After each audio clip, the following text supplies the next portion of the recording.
मेरी बेटी लकड़ियां चुनकर आ रही थी। रंजीत सिंह के बेटे जगन्नाथ ठाकुर ने इसकी इज्जत लूट ली। हम गरीब हैं, इज्जत के सिवा हमारे पास कुछ नहीं है। अब कौन इससे शादी करेगा? अब कौन इसका हाथ थामेगा? आप न्यायमूर्ति हैं, आप ही फैसला कीजिए मालिक।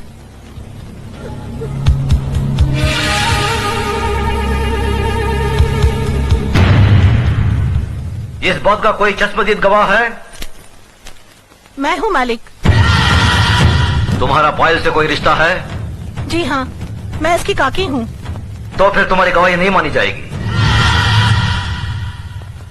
गवाही सिर्फ उसकी मानी जाएगी जिसने अपनी आंखों से देखा है, लेकिन इस लड़की के खानदान से उसका कोई रिश्ता ना हो। है कोई ऐसा साक्षी, ऐसा गवाह?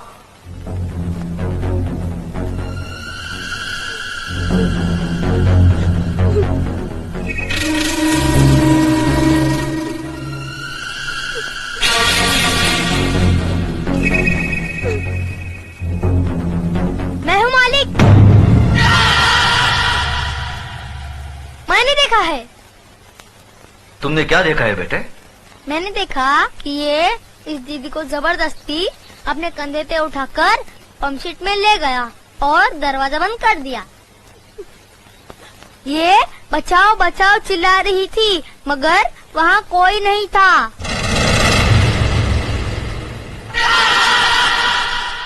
थोड़ी देर बाद जब ये बाहर आई तो इसके कपड़े फटे हुए थे और ये रो रो के कह रही थी कि मेरा सब कुछ लूट गया, मैं बर्बाद हो गई।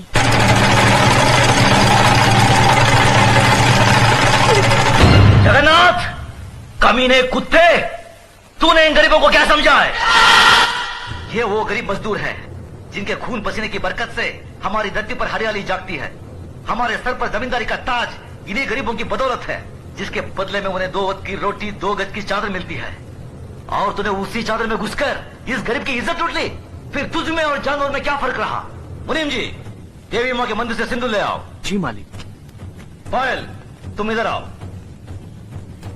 जिन हाथों से मजबूर करके इस कमीने ने तुम्हारी इज्जत लूटी, आज ये उन्हीं हाथों से तुम्हारी मांग भरेगा, तुम्हें अपनी पत्नी बनाएगा। ये हमारा फैसला है। गजराज, अपना फैसला बदल दे। आंखें मत दिखा। ये नीच, जिसके पांव अगर मेरी हवेली के फर्श पर पड़े तो फर्श गंदा हो जाए, इस 2 टके की लड़की को तुम मेरे घर की बहू बना रहे हो। तो नहीं जानता, जमींदारों में तो ऐसी बातें होती ही रहती हैं। मजदूर औरतों और बालिकों के बीच में ऐसे खेल तो अक्सर होते रहते हैं। कोई अपनी बीवी नहीं बनाता उन्हें। खामोश!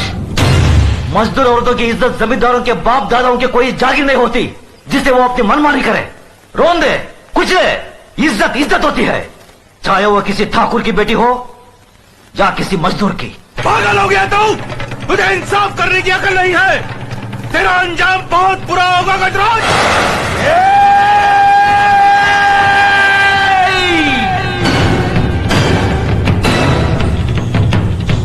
इसके आगे एक लफ्ज भी बोला तो जुबान खींच लूंगा।